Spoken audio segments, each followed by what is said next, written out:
Estaba pensando en el gran bien que el bendito Jesús nos ha hecho con redimirnos, y Él, todo bondad, me ha dicho: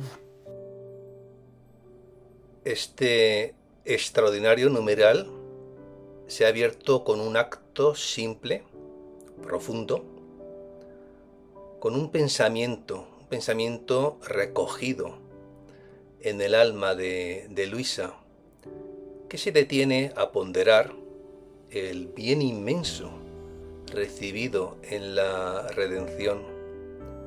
No es una reflexión abstracta, sino es un mirar, pero un mirar agradecido, un mirar que se adentra en el misterio, dejando que la memoria y el amor se unan en un mismo impulso. Y en ese clima interior, donde el corazón palpa el peso de ese regalo que nos sobrepasa, el fiat redentor,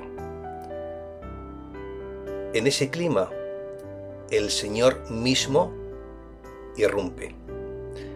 Y Jesús se presenta, pues como nos ha dicho Luisa, todo bondad. No se presenta como un escribano que responde a un análisis doctrinal, ¿no? Sino que se presenta como un maestro, yo diría que como un esposo, que se complace en dejarse encontrar. Y en dejarse encontrar, pues por quien lo está contemplando en toda su hondura, ¿no? Por tanto, la iniciativa no parte de un reclamo de Luisa, ni siquiera de una súplica intensa de la pequeña hija de la divina voluntad, sino que parte de esa resonancia interior, ¿no? Que provoca en Jesús la atención amorosa, ¿no? Por tanto, en esa reciprocidad de atenciones, ¿no? Pues de ahí surge, ¿no? Esta venida, ¿no? Ese venir de Jesús, ¿no? Un venir o un advenimiento silencioso, pero muy oportuno, ¿no? Lo cual nos muestra que el Señor, pues, no es indiferente, ¿no? Cuando a lo que la criatura, pues, cuando la criatura se ocupa, ¿no? De considerar sus obras, y que cuando la criatura está meditando sus misterios divinos, ¿no? Pues eso es toda una puerta, ¿no? Que se le abre a Jesús, ¿no? Para entrar en ese diálogo, ¿no? Esponsal, amoroso. Y así, desde el primer instante del párrafo, ¿no? Este primer párrafo se nos introduce en cuál es la dinámica de esta nueva vida en la divina voluntad. Y en este caso, pues un pensamiento que se eleva, ¿no? Hacia Dios. ¿Y qué es lo que atrae? La respuesta inmediata del Verbo encarnado. Y que esa respuesta, pues no va a ser una fría instrucción, sino va a ser una comunicación impregnada de ternura, donde el amor divino se inclinará hacia la pequeñez, ¿no? Para revelarse con la fuerza de la verdad y también con la suavidad, ¿no? De la caricia, ¿no? Y así, en este comienzo, ¿no? Pues va a quedar perfilado, ¿no? Pues como una especie de umbral, ¿no? De intimidad y también de revelación, que la criatura, el Hijo de la Divina Voluntad, cuando se recoge en esa memoria viva, agradecida de la redención, y eso particularmente lo hacemos con las 24 horas de la Pasión, ¿qué está ofreciendo? Está ofreciendo al Señor un espacio interior, pero un espacio interior limpio, ¿no? Capaz de acoger, y capaz de acoger su venida, y entonces el Señor, agradecido por esa mirada, por ese mirar agradecido, ¿qué hace? Se abaja para colmarlo, ¿no? Y lo colma con su propia presencia. Todo el desarrollo posterior de este hermoso numeral, ¿no? Va a brotar de este intercambio, ¿no? Que bueno, pues que no es fruto de, no sé, de técnicas ni de esfuerzos humanos, ¿no? Sino es fruto de una correspondencia amorosa, donde por una parte la meditación del Hijo del Fiat Voluntas Tua, pues se convierte en oración, y esa oración, a su vez, se transforma, ¿no? En escucha, en una escucha fecunda, ¿no? Y por tanto, en ese primer latido, ¿no? Del diálogo, ya percibimos, ¿no? Esa ley secreta, ¿no? En esta nueva vida de la divina voluntad, ¿no? Que basta un simple movimiento del alma, ¿no?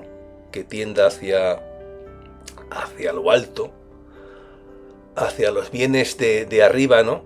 Para que la eternidad, la misma eternidad, descienda, y no como un relámpago fugaz, sino como el sol, como ese sol que se detiene, pues para bañar de luz, de calor, ese lugar íntimo, ¿no? De ese hondón de nuestra alma, ¿no? Que se abre para recibirlo. Hija mía, yo creé a la criatura bella, noble, de origen eterno y divino, plena de felicidad y digna de mí. Impresionante enunciado de Jesús, que se remonta al principio absoluto, cuando la criatura brotó de sus manos en la pureza primera del designio eterno.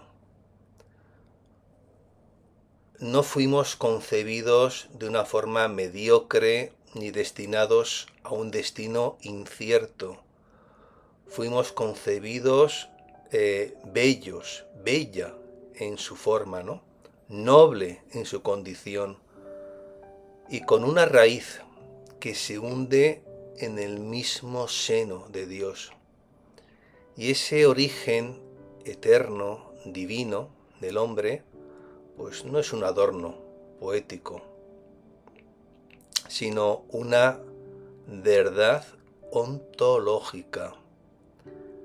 El hombre y la mujer, claro, hombre y mujer, el ser humano fue plasmado para participar de la vida de su creador, respirando su felicidad, reflejando su dignidad. Y con este trazo inicial que nos ha brindado Jesús, pues al tiempo nos revela cuál es la intención del artífice divino, que es comunicar sin restricción aquello que en él es plenitud. La belleza que Jesús menciona no es meramente exterior, sino transparencia de una armonía interior, donde cada potencia del alma, cada latido del corazón, estaba en consonancia con el ritmo del amor divino. La nobleza no era un título honorífico, sino una forma de ser, que situaba al hombre en relación directa con el Altísimo, capaz de conocerle, amarle y vivir en él como en su elemento natural. Por eso Jesús dice plena, pero plena de felicidad. Y está significando que estaba colmada de bienes. Y al estar colmada de bienes, no había sombra de ausencia, no había nostalgia ni anhelo insatisfecho. Estaba plena, colmada de felicidad. Un estado en el cual, pues, nada faltaba, porque todo estaba en Dios. Y Jesús ha concluido esta declaración, ¿no? Diciendo, digna de mí. Y en ese digna de mí está condensando en esa breve expresión, ¿no? Pues la suprema gloria de la criatura, que era el ser un espejo limpio, donde el mismo Dios pudiera mirarse, y no solamente mirarse, es que además complacerse, ¿no? Y aquí, pues claro, se comprende que la verdadera altura del hombre no está en lo que posee por sí mismo, sino en esa merced recibida de participar de la belleza, de la nobleza, de la alegría divina, ¿no? Y participar no de una forma de préstamo, ¿no? Prestada, ¿no?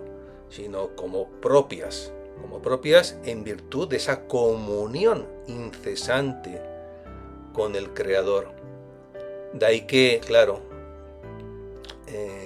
San Pedro, en su primera epístola, ¿no? Dijera con toda verdad, ¿no? Sois linaje elegido, sacerdocio real, nación consagrada.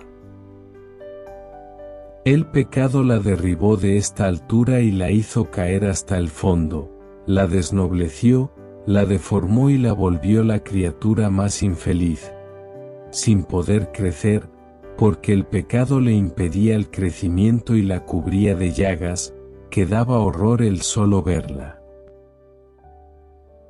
Después de que Jesús nos ha hablado de nuestro origen, de santo, ¿no? Ahora Jesús contrapone pues con sobriedad, ¿no? Con esa sobriedad de quien narra un hecho, pues real, cierto, doloroso, ¿no? Va a contraponer esa cumbre, ¿no? De nuestra condición original con el abismo, ¿no? Al que nos ha conducido el pecado, ¿no? Y es que la caída de Adán, de Eva, no es una leve pérdida de brillo, ni siquiera un retroceso parcial, ¿no?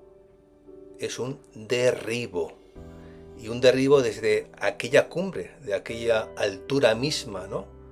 De nuestro origen divino, pues derribo hasta el fondo, ¿no? De una condición totalmente opuesta, ¿no?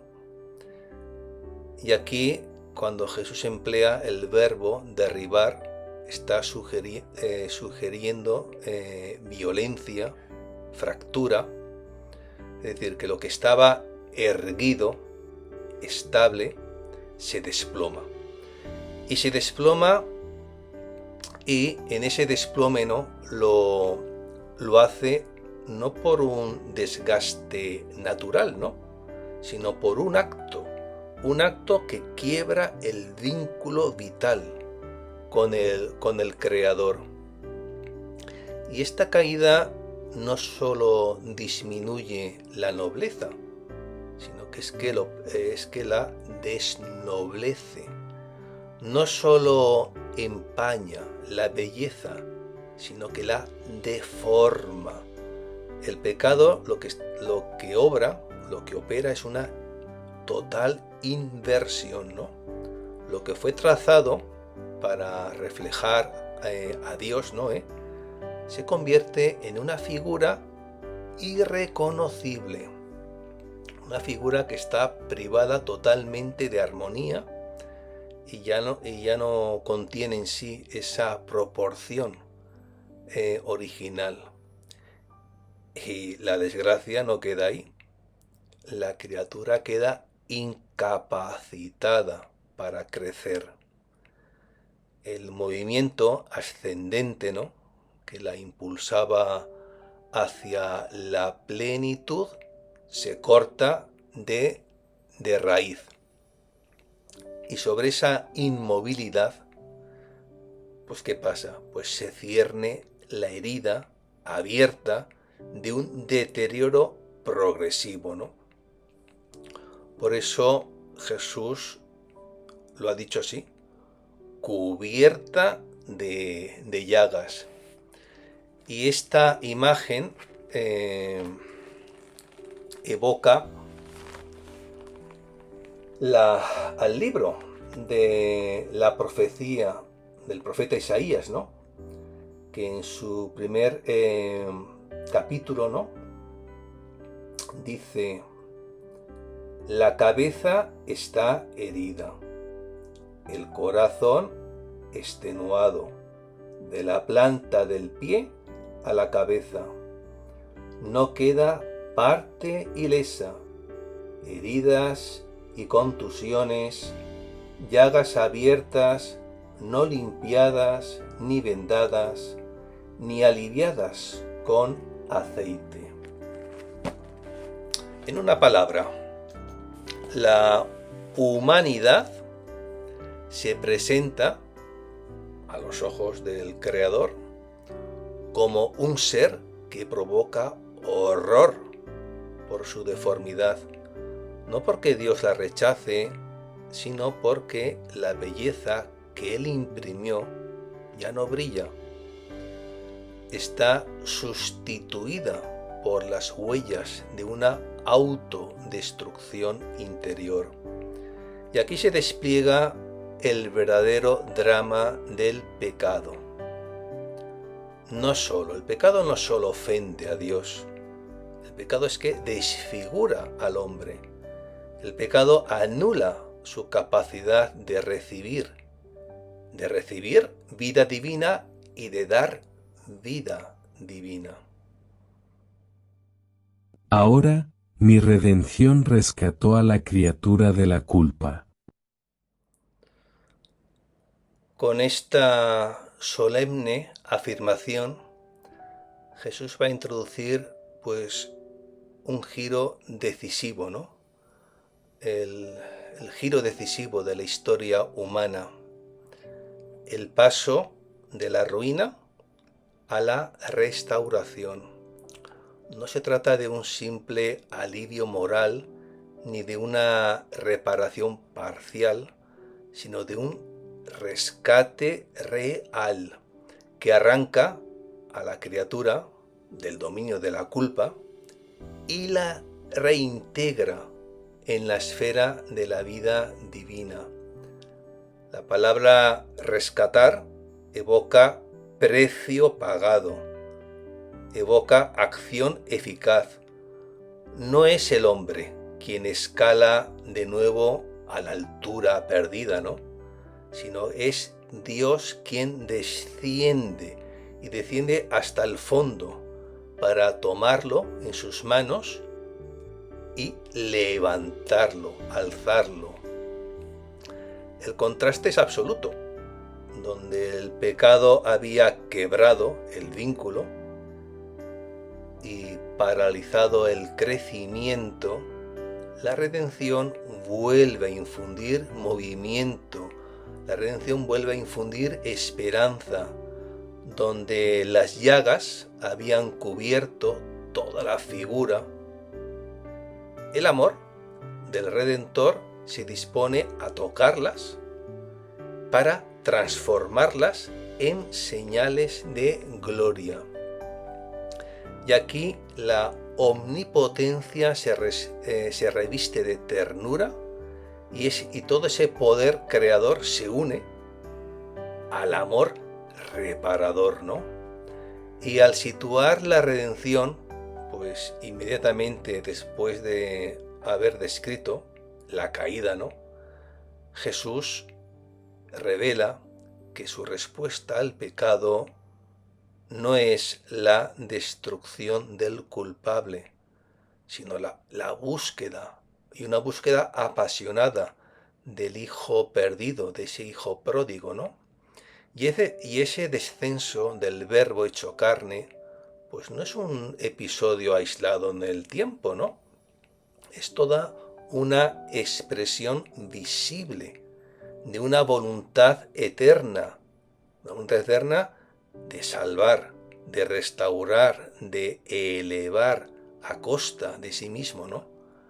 Esa obra salida, ¿no?, de su corazón. Por eso el amor redentor, no se limita a rescatar, sino que se inclina a sostener, a nutrir, porque no basta con devolverle la vida, ¿no? Es preciso alimentarla, y alimentarla con la propia sustancia, y como va a hacer ahora enseguida, ¿no? Va a presentarse Jesús con esa figura materna, ¿no?, que se abre para su hijo predilecto. Y mi humanidad no hizo otra cosa que, como una tierna madre con su recién nacido, que no pudiendo tomar otro alimento, para dar la vida a su bebé, se abre el seno, pone a su pecho a su niño, y de su sangre convertida en leche le suministra el alimento para darle la vida. Hemos escuchado cómo Jesús no recurre aquí a una figura abstracta, sino a la imagen más entrañable, radical, ¿no?, de donación que el corazón humano conoce. Es la maternidad. El Hijo Eterno, en su humanidad santísima, ¿no?, se presenta como madre verdadera, que no solo cuida y protege, sino que nutre, y nutre con su propia sustancia, ¿no? Y el alma redimida no es alimentada con bienes externos, ni siquiera con dones secundarios, ¿no?, sino que es alimentada, nutrida con la misma vida, esa vida que emana de Cristo, de su corazón traspasado. Y esta imagen no es ajena a nuestra tradición eclesial ni cristiana. Ya en la Edad Media, San Anselmo de Canterbury, en una de sus oraciones más encendidas, ¿no?, se dirigía a Cristo llamándole Madre piadosísima, así le llamaba a Cristo, ¿no? Y en esa oración él le decía: oye, ¿no eres tú también madre y Señor mío? Y él mismo responde, ¿no? Verdaderamente eres madre, porque tú nos engendraste con dolores de parto sobre la cruz. Pues bien, con esas palabras de San Anselmo de Canterbury, ¿no?, pues ya la comparación alcanza, pues yo diría que un vértice místico, ¿no?, cuando la sangre de Cristo se convierte en leche, ¿no? Ese precio derramado en la pasión se transfigura en alimento dulce, en un alimento asimilable, ¿no?, capaz de sostener esa vida, ¿no?, incipiente, ¿no?, naciente, ¿no?, como redimido, ¿no? Y aquí se revela la pedagogía divina, ¿no? El amor que se inmola, ¿no?, hasta el extremo en el sacrificio, se hace luego ternura que se inclina, ¿no?, y que se adapta a la fragilidad del hijo, y dándole todo lo necesario, ¿no?, para vivir, ¿no? Y por tanto, todo lo que es suyo, ¿no?, Cristo lo transmuta en algo que es accesible para nosotros, para que podamos vivir. Y esa imagen materna, ¿no?, porque una madre lo da todo para su hijo, ¿no?, esa imagen materna no diluye, ¿no?, la grandeza de la obra redentora, sino al contrario, lo que hace es la realza, la amplifica. El mismo, que es Señor y Salvador, se deja reconocer también como fuente continua de vida, cuyas riquezas no se agotan y cuya entrega no conoce medida. Así la redención no queda confinada pues al instante, ¿no?, de la cruz, ¿no?, sino que se prolonga su fecundidad en un acto incesante de nutrición y de cuidado, ¿no? Y de esta figura materna, desde esta figura donde la entrega se hace sustento, alimento, y la ternura se confunde, ¿no?, con la fuerza creadora, se abre ante nosotros una visión, no sé, sobrecogedora, ¿no? La humanidad santísima del Verbo, lacerada de golpes, atravesada por tormentos, por clavos, se convierte en un campo fecundo de fuentes vivas. De cada herida mana un río, y cada río es alimento, y cada río es vida. ¿Y vida para quiénes? Para nosotros, para esos hijos redimidos. Más que madre, mi humanidad se hizo abrir en sí misma, a golpes de látigo, tantos orificios, casi como tantos pechos que hacían salir ríos de sangre para hacer que mis hijos, pegándose a ellos, pudieran chupar el alimento para recibir la vida y desarrollar su crecimiento. Impresionante. Jesús intensifica esa imagen materna con una afirmación que desborda pues toda medida. Lo dice así: más que madre. Y aquí no hay una exageración retórica, sino una constatación de un amor que supera el instinto y la entrega pues más heroica de cualquier madre, ¿no?, de cualquier maternidad humana, ¿no? Si una madre natural, ¿no?, se abre para dar vida, ¿no?, y lo hace en un instante, Jesús, Cristo, se deja abrir no una vez, sino una y otra y otra y otra vez. Y se deja abrir con golpes que ya sabemos que no son una metáfora, ¿no?, sino que son laceraciones reales. Y lo hace no para un hijo único, sino para cada uno, para toda la humanidad. Cada abertura, cada orificio abierto es un orificio fecundo. Cada herida en ese pecho abierto, en ese costado, ¿no?, cada gota de sangre se convierte en alimento que transmite no solamente alivio, es que transmite vida, pero vida sobrenatural. Se nos está engendrando a la vida de cielo, ¿no?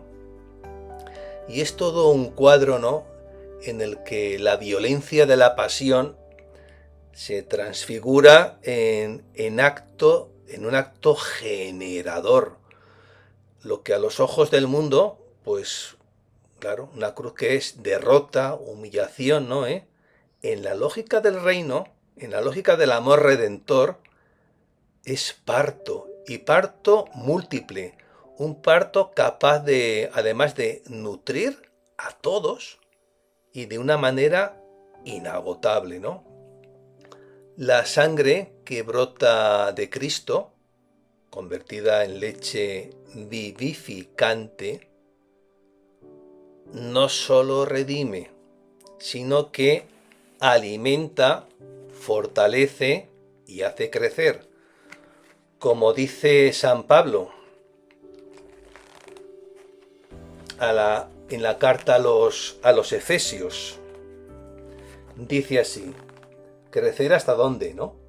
Hasta que lleguemos todos a la unidad de la fe y del conocimiento del Hijo de Dios, al estado del hombre perfecto, a la plena madurez de Cristo. El detalle de que los hijos deban pegarse a esos pechos abiertos de la Santísima Humanidad de Cristo, ¿no?, está subrayando la necesidad de que haya un contacto personal, ¿no?, un contacto constante, ¿no?, con las fuentes de la gracia. Es decir, no basta con saber que existen esas heridas, sino hay que arrimarse, hay que beber, hay que dejarse nutrir hasta que la vida divina crezca y se desarrolle plenamente en el alma, ¿no? Como decía Pablo en su epístola a los Efesios, ¿no?, hasta la plena madurez de Cristo. Y con mis llagas cubría su deformidad y los volvía más bellos que al principio. Aquí Jesús revela que su acción redentora no se limita a borrar la fealdad del pecado, ¿no?, sino que la cubre con un manto de belleza y de belleza superior, ¿no?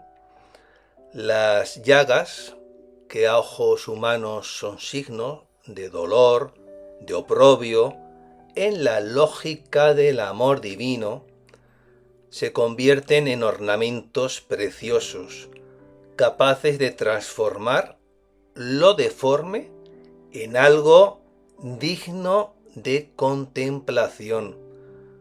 No es una simple restauración a la inocencia original, ¿no?, sino un embellecimiento que eleva por encima de esa condición primera. Cubrir la deformidad con las llagas significa que la gloria de la redención no consiste en borrar toda huella del pasado, sino en transfigurarla. Las heridas de Cristo no esconden la miseria del hombre, ¿no?, como quien tapa una mancha, ¿no?, sino que la abrazan, la integran en una nueva historia, donde lo que antes provocaba horror se convierte en punto de irradiación de gracia.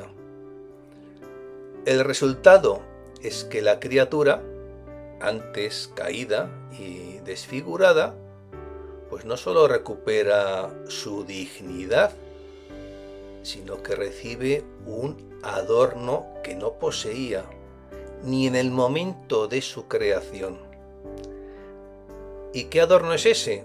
Pues las señales mismas del amor eterno que la rescató, y esas señales que ahora brillan como joyas sobre su ser renovado. Y si al crearlos los hice cielos tercísimos y nobles, en la redención los adorné tachonándolos con las estrellas brillantísimas de mis llagas para cubrir su fealdad y volverlos más bellos. Aquí Jesús enlaza la imagen cósmica con la restauración de la criatura. El hombre, en su estado original, era como un cielo limpio, terso, noble, transparente a la luz de Dios. Sin embargo, la redención introduce algo nuevo que supera ese estado. Un cielo adornado, tachonado, con las estrellas de las llagas del Redentor. Cada herida se convierte en astro radiante. Cada señal de la pasión en un punto de luz que brilla sobre el firmamento del alma.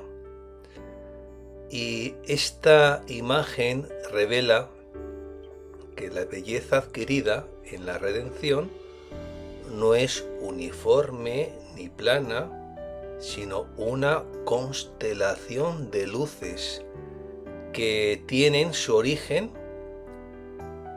claro, en el sacrificio de Cristo. Las estrellas de sus llagas no solo cubren la fealdad del pecado, sino que atraen la mirada hacia el misterio del amor, de ese amor que se entregó hasta el extremo. Así, la redención, pues, no devuelve simplemente la transparencia del primer cielo, ¿no?, sino que lo reviste de una magnificencia nueva, donde el resplandor no viene ya de la naturaleza creada, sino de la comunión con el mismo corazón traspasado del Salvador, cumpliendo en el alma lo que anuncia, ¿no?, la Sagrada Escritura, y lo anuncia con estas palabras del profeta Isaías: serás corona fúlgida en la mano del Señor y diadema real en la palma de tu Dios. En sus llagas y deformidad yo ponía los diamantes, las perlas, los brillantes de mis penas, para ocultar todos sus males y vestirlos con tal magnificencia de superar el estado de su origen. Aquí el Señor lleva ya la imagen a un grado supremo de delicadeza y esplendor. No se limita a cubrir la herida para que no se vea, sino que deposita en ella las joyas más preciosas de su tesoro. Diamantes, perlas y brillantes. Claro que no son piedras preciosas materiales, ¿no?, sino que son la sustancia misma de sus penas redentoras. Cada sufrimiento, cada despojo, cada humillación padecida por amor se convierte en gema, en una gema de valor pues incalculable, destinada a no adornar pues un trono distante, ¿no?, sino a incrustarse en la carne y en el alma de aquel por el que fue rescatado por la preciosa sangre de nuestro Salvador.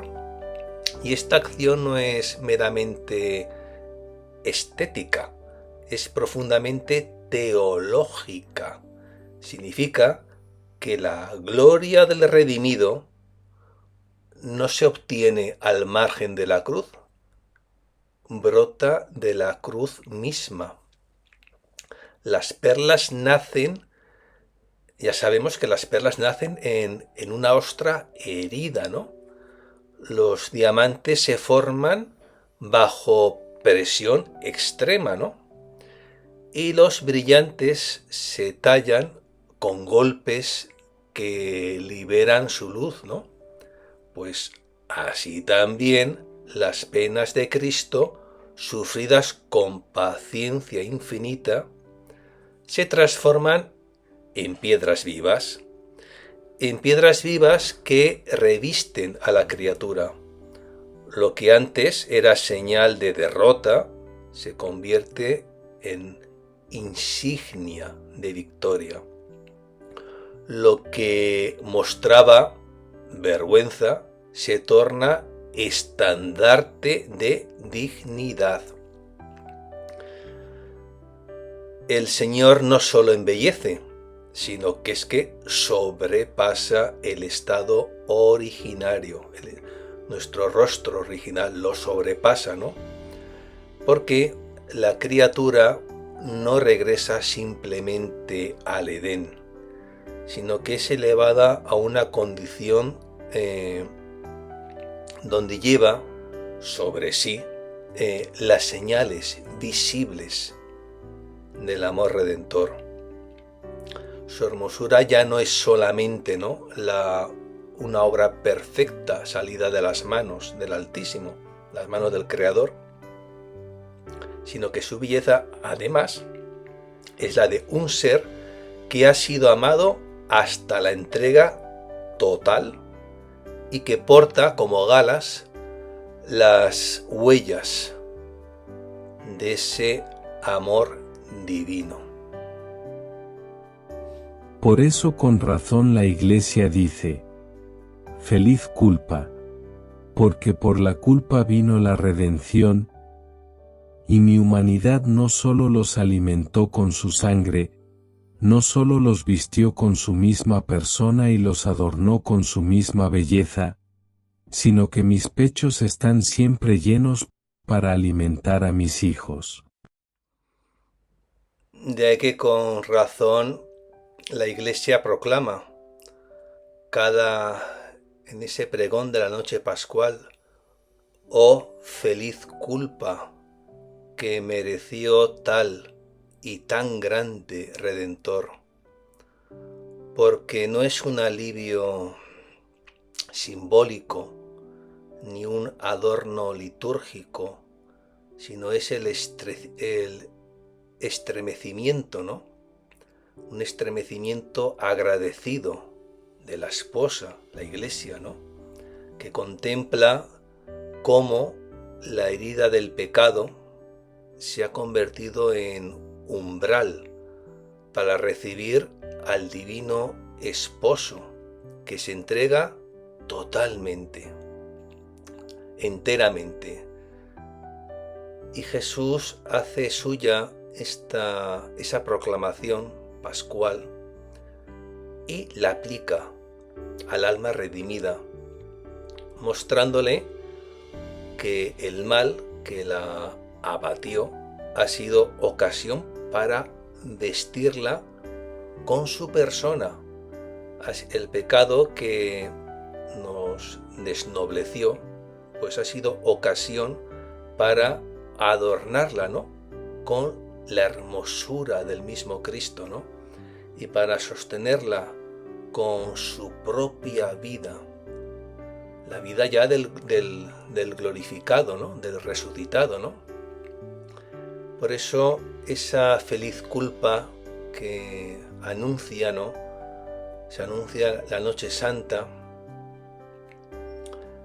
no celebra la herida, sino lo que celebra es esa irrupción de un amor que desborda todo merecimiento, un amor que no se conforma con sanar, sino que transforma la miseria, la transforma en trono y las cicatrices en diademas. Por eso los gestos que resumen su entrega, ¿no?, que son alimentar con su sangre, vestir con su persona, adornar con su belleza, aquí ya alcanzan en este enunciado, ¿no?, en esta confidencia de Cristo, pues su expresión pues más alta en el misterio de la Eucaristía, ¿no?, el misterio eucarístico, ¿no? Porque alimentar con su sangre no es solo imagen de la cruz, es una actualización viva que tiene lugar en cada altar, donde el alma recibe, bajo esas especies eucarísticas, ¿no?, humildes, ¿no?, recibe la misma savia que emanó en el Gólgota, y vestir con su persona, ¿no?, se cumple sacramentalmente cuando Cristo se comunica al alma en esa comunión real, allí en la Eucaristía, de tal manera que ya no vive ella, sino que vive Él en el alma redimida, ¿no?, en el alma viadora, ¿no? Y adornar con su belleza, eso es una obra silenciosa, una obra perseverante de la gracia, que en cada comunión eucarística, cuando tiene lugar de forma asidua, va puliendo, va embelleciendo el corazón hasta hacerlo semejante al suyo. Entonces ya la criatura, ya revestida de ese don de su divina voluntad, ¿no?, pues no solamente es que sea perdonada, ¿no?, es que es transfigurada, y esa transfiguración alcanza tal grado, ¿no?, que es, no sé, transmutada en una belleza inefable, imposible de imaginar. Lo decía San Pablo, ¿no? Me parece que es en la primera carta a los Corintios, que él decía, pues, que ni el ojo vio, ni el oído oyó, ni el hombre puede pensar lo que Dios ha preparado para los que lo aman. Los pechos siempre llenos, pues figura viva, ¿no?, de la Eucaristía, fuente perpetua, donde cada hijo puede arrimarse, y puede arrimarse sin temor de hallar vacío, nos enfatizan que la redención no queda atrás como un hecho consumado, ¿no?, sino que la redención está latiendo en cada misa, en cada hostia consagrada, ¿no?, en cada alma que, acercándose con fe, obviamente en estado de gracia, ¿no?, bebe de ese manantial y vive. Lo dice Jesús en ese famoso discurso del pan de vida, ¿no?, que tenemos, que está consignado en el Evangelio según San Juan, ¿no? Mi carne es verdadera comida y mi sangre es verdadera bebida. El que come mi carne y bebe mi sangre habita en mí y yo en él. Así que donde abundó el pecado, sobreabundó la gracia, y esta gracia no conoce ocaso, porque el corazón traspasado de Cristo sigue abierto, sigue derramando vida hasta la consumación de los siglos. Y mientras la Iglesia, postrada, adorando, repite con asombro, ¿no? Oh, feliz culpa, que mereció tal y tan grande Redentor. ¿Cuál no será la condena de aquellos que no quieren pegarse a ellas para recibir la vida y crecer, y para ser cubiertos en su deformidad? En esta ya pregunta final, conclusiva de este extraordinario numeral, es una pregunta que tiene el peso de una sentencia, pero no es un veredicto frío, sino que es una pregunta, ¿no?, que es como una especie de latido, ¿no?, que mezcla el lamento y la advertencia, dejando pues espacio al estremecimiento interior. Jesús, tras desplegar ese cuadro, ese retablo de amor sobreabundante, de entrega continua, ¿no?, de fuentes abiertas que no se agotan, la negativa de algunos a acercarse a beber aparece como un misterio doloroso. Yo diría que hasta casi es incomprensible, ¿no? La imagen es clara, ¿no? Los pechos siguen siempre llenos, y eso es figura de su humanidad traspasada, una humanidad traspasada y vivificadora que están al alcance de todos. No se requiere mérito previo ni fuerza propia, ¿no? Basta con acercarse, basta con unirse a ellos, basta dejarse alimentar y cubrir.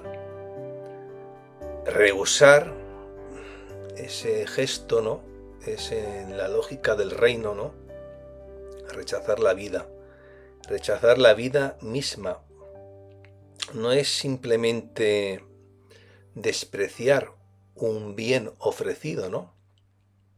Es cerrarse a la única fuente que puede sanar la deformidad, y la única fuente que puede curar la herida y hacer crecer hasta la plenitud de Cristo. Cristo que sigue proclamando: yo soy el pan de vida. El que viene a mí no tendrá sed jamás. El lamento que brota porque su corazón de redentor no quiere que nadie se pierda, y sufre al ver que algunos o muchos, ¿no?, rehúsan lo que él ha pagado con tanto dolor.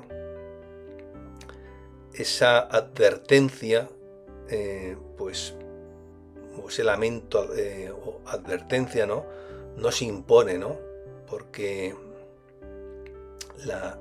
esa negativa, ¿no?, a beber de la sangre, de esa leche materna de Cristo, ¿no?, esa negativa no es neutra. Quien se aparta voluntariamente de la fuente de la vida se está exponiendo a la sequedad, se está exponiendo a la corrupción, está exponiéndose a la muerte espiritual y aún peor, muerte eterna, ¿no? Y eso es el precio, ¿no?, que el pecado acarrea, ¿no? Por eso la condena no es un castigo arbitrario, ¿no? Es una consecuencia, pues yo diría que inevitable, ¿no?, de haberse cerrado las puertas, de haber cerrado las puertas justamente a lo único, a esa única gracia que es capaz de salvar, ¿no? Y en el trasfondo, ¿no?, resuena pues aquella voz dolorosa que ya en el Evangelio según San Juan pues decía, ¿no?, no queréis venir a mí para tener vida, ¿no? Y también aquella otra voz, ¿no?, si no coméis la carne del Hijo del Hombre y no bebéis su sangre, no tenéis vida en vosotros. Entonces, ahora, pues ciertamente no es que haya un reproche, ¿no?, de ese reproche de Jesús que esté movido por la ira, ¿no? Es que es una declaración dolida, una declaración dolida de esa verdad que constata, ¿no? No queréis venir a mí para tener vida, ¿no? Fuera de Jesús no hay alimento, no hay vestido de gracia, no hay crecimiento, y quien se mantiene alejado elige su propia ruina. Y elige su propia ruina mientras que la fuente de vida, y vida con mayúscula, sigue ahí, sigue abierta y sigue derramando sin medida todo aquello que el alma en su necedad rechaza.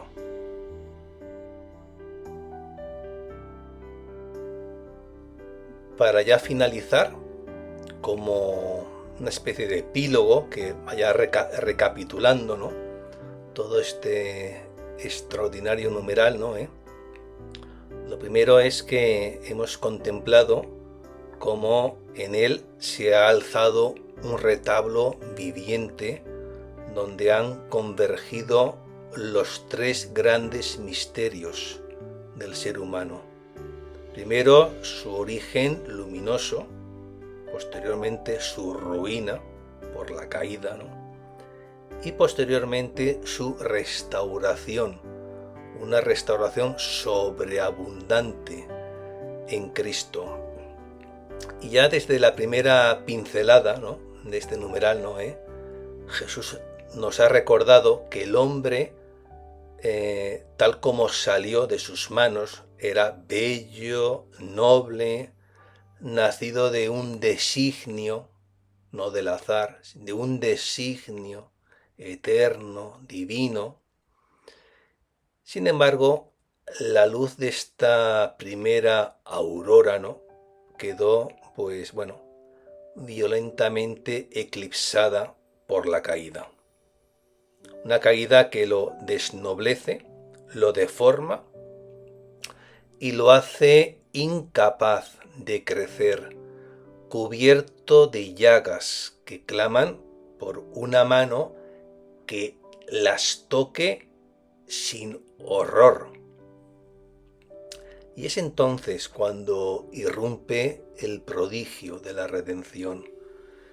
Allí el Verbo encarnado, más que madre, abre en su propia carne fuentes vivas, transformando cada herida en un pecho rebosante de sangre, pero de sangre hecha leche, esa sangre, esa leche, ¿no?, que alimenta a sus hijos y los alimenta con su misma vida, los cubre con las joyas de sus penas, los reviste con su persona, hasta que la deformidad queda oculta, ¿no?, bajo esos ornamentos que superan la hermosura del origen, ¿no?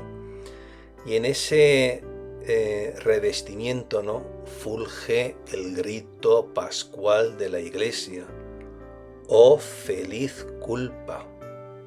No por la herida, sino por el amor que, descendiendo hasta el polvo, ¿no?, eleva al rescatado, ¿no?, a una altura nueva, una altura adornada con las estrellas de las llagas del Redentor. Y esta obra no quedó confinada al Gólgota, ¿no?, hace 2000 años, sino que está actualizando, perpetuándose de una forma incruenta en cada Santa Misa, porque la Eucaristía es ese manantial perenne donde los pechos siempre llenos siguen derramando vida, y esos pechos son la misma humanidad santísima de Cristo, que sí, fue abierta en la pasión, pero ya jamás cerrada, ¿no? Y que esa humanidad que está cubriendo con gracia, ¿no?, embelleciendo con gloria, ¿no?, y alimentando con su propia sustancia. Y allí, pues en cada altar, en cada Santa Misa, ¿no?, el Calvario se hace presente, el sacerdote, bueno, presta sus manos, se las presta al mismo Redentor para acercar a sus hijos a este alimento de inmortalidad. Como la madre, una madre, pues que no amamanta solo una vez, ¿no? Sino que repite ese gesto, ¿no? Tantas veces como el hijo lo requiera, ¿no? Para sostenerle su vida, ¿no? Y hacerlo crecer. Así también el Redentor pues se ofrece de continuo en el Santísimo Sacramento del altar para que el alma no viva sola, ¿no? Sino que alcance su madurez, una madurez plena en Cristo, ¿no? Por eso esa pregunta final de Jesús, con la cual ha concluido este numeral, no es un frío dictamen, ¿no? Es un latido ardiente de su amor. Rehusar esta fuente es rehusar la vida misma. Acercarse es recibir lo que nadie, lo que ninguna otra criatura puede darnos. Que se trata de esa comunión con aquel que se abrió por entero para que vivieras, para que viviéramos. Y mientras esa fuente, ¿no? Pues sigue manando y manando sin agotarse, la Iglesia sigue postrada, sigue ahí adorando y sigue repitiendo año tras año, ¿no? Con asombro, con temblor, oh feliz culpa que mereció tal y tan grande Redentor.